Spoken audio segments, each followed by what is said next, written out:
Every time American energy is on the upswing, this administration seems dead set on knocking it down, all in the name of climate change. And now they're banning LNG export permits.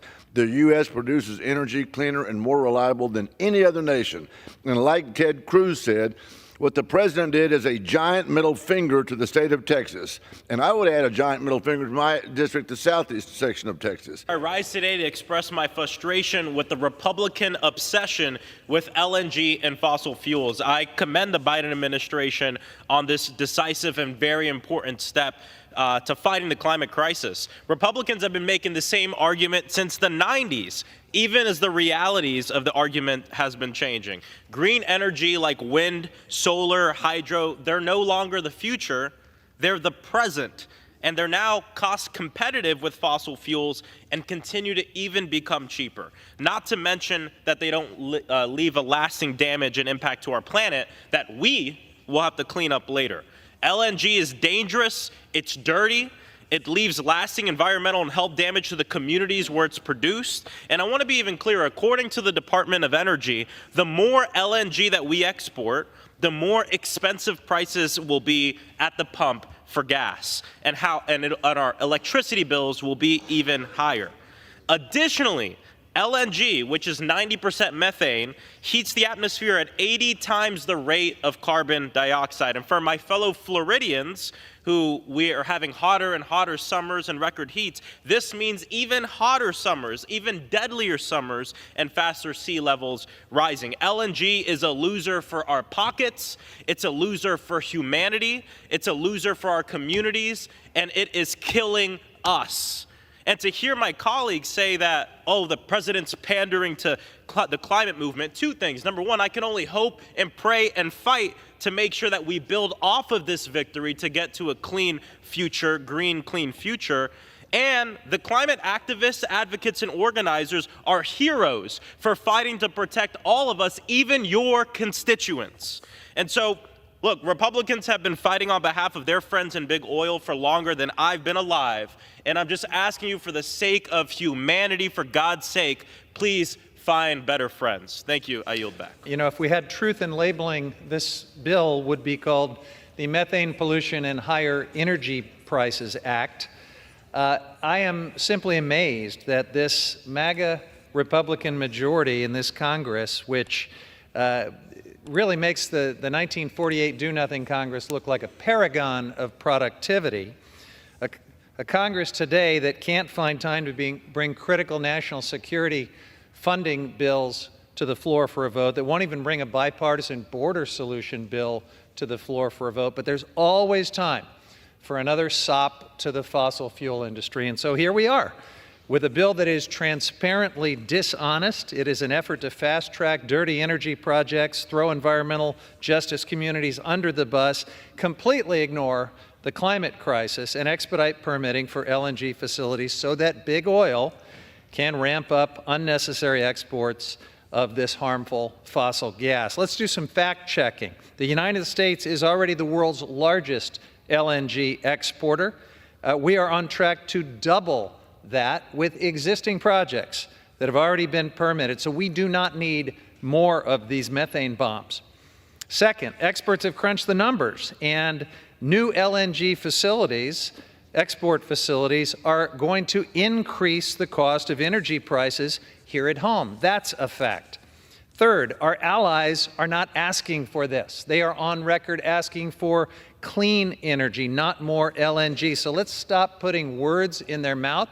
They don't want to go from being dependent on Vladimir Putin to being dependent on the United States fossil fuel industry. They want clean energy. Now look, LNG is a climate bomb. This is well documented. I sent a letter several weeks ago to the Biden administration asking them to develop meaningful tests to ensure that they are truly protecting the public interest here, not the interest of greedy corporations when they improve these projects. And I'm thankful that they've just announced that they will do exactly that with new LNG permitting decisions.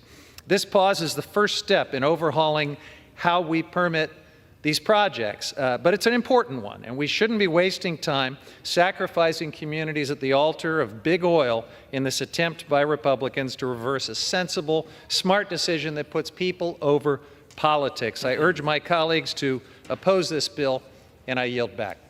It is deeply troubling to see the Biden administration put party ahead of country, to put radical views ahead of the common good, to put left-wing fear-mongering ahead of the American people. Sadly, that's exactly what happened when President Biden halted the permitting of additional liquefied natural gas export facility. Let's be clear, this is not a pause. It is the first step of a process to ban outright any future export of LNG. LNG, a form of energy that is under the feet of my constituents. This was a political decision to pander to the far left that will lead to increased energy prices for American households. It will abandon our allies in the time of need. It will harm family-sustaining jobs and relinquish American global energy leadership. It is time to put a stop to the Biden administration's policies that increase prices for the sake of pandering to the president's political base. It is critical that we pass the Unlocking Our Domestic LNG Potential Act and ensure that liquefied natural gas can continue to support American energy dominance. Why are we turning our back on American energy? How can we turn away from American family-sustaining jobs? For what reasons are we turning our allies into the hands of Putin? We want to talk about gifts to Putin. Which party is preventing any aid going to Ukraine to fight Putin and Russia? Don't come up here and talk about the hypocrisy of who's giving a gift to Putin, because it is your party, the Republican Party, that is doing that. Today I rise in opposition to H.R. 7176, which would strip away the Department of Energy's ability to examine the full impacts of liquefied natural gas export projects on our climate, consumer energy costs, and communities. LNG exports are an environmental injustice and a climate disaster. They pollute minority and low-income communities along the Gulf Coast. We have heard directly from communities in these regions that they do not want any LNG facilities to be built in their backyards. Roshetta Ozane, a mother of 6 in Sulphur, Louisiana, is surrounded by oil and gas infrastructure, including 3 LNG export facilities. She has said, and I quote, "Our air smells like rotten eggs. There's constant flaring. It sounds like trains are coming back and forth. I have 2 children who suffer with asthma. I have children who suffer with other respiratory and skin conditions. There are several families who are dealing with the same thing," end quote. For far too long, her community's voice has been ignored as these LNG export facilities were built. I commend the Biden administration for taking an important step to pause the consideration of new permits for LNG export terminals. It gives us a chance to make sure that people like Roshetta have a voice.